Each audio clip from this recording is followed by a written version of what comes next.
السلام علیکم ورحمۃ اللہ وبرکاتہ۔ سیرت النبی صلی اللہ علیہ وآلہ وسلم، باب نمبر 17۔ پچھلی ویڈیو میں ہم نے باب نمبر 16 کے بارے میں بیان کیا تھا۔ اب آغاز ہے باب نمبر 17 سے، لیکن احتیاط کے باوجود حضرت علی رضی اللہ تعالیٰ عنہ کے والد کو ان کے قبول اسلام کا علم ہو گیا، تو انہوں نے حضرت علی رضی اللہ تعالیٰ عنہ سے اس کے متعلق استفسار کیا۔ اپنے والد کا سوال سن کر حضرت علی رضی اللہ تعالیٰ عنہ نے فرمایا، ابا جان، میں اللہ اور اس کے رسول پر ایمان لا چکا ہوں، اور جو کچھ اللہ کے رسول لے کر آئے ہیں اس کی تصدیق کر چکا ہوں، لہٰذا ان کے دین میں داخل ہو گیا ہوں اور ان کی پیروی اختیار کر چکا ہوں۔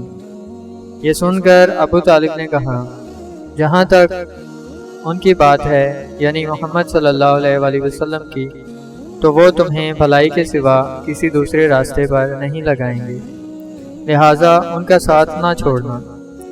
ابو طالب اکثر یہ کہا کرتے تھے، میں جانتا ہوں میرا بھتیجا جو کہتا ہے حق ہے، اگر مجھے یہ ڈر نہ ہوتا کہ قریشی عورتیں مجھے شرم دلائیں گی تو میں ضرور ان کی پیروی قبول کر لیتا۔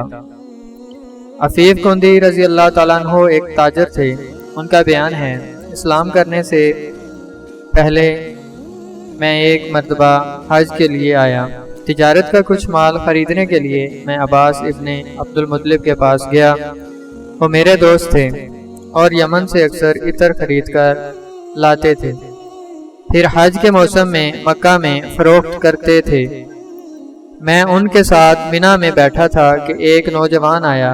اس نے غروب ہوتے سورج کی طرف غور سے دیکھا۔ جب اس نے دیکھ لیا کہ سورج غروب ہو چکا تو اس نے بہت اہتمام سے وضو کیا، پھر نماز پڑھنے لگا، یعنی کعبہ کی طرف منہ کر کے۔ پھر ایک لڑکا آیا جو بالغ ہونے کے قریب تھا، اس نے باندھ کے اور اس نوجوان کے برابر کھڑا ہو کر نماز پڑھنے لگا۔ پھر ایک عورت خیمے سے نکلی اور ان کے پیچھے نماز کی نیت باندھ کر کھڑی ہو گئی۔ اس کے بعد ان نوجوان نے رکوع کیا تو اس لڑکے نے اور عورت نے بھی رکوع کیا۔ نوجوان نے سجدے میں سر جھکایا تو وہ دونوں بھی سجدے میں چلے گئے۔ یہ منظر دیکھ کر میں نے عباس بن عبد المطلب سے پوچھا، عباس، یہ کیا ہو رہا ہے؟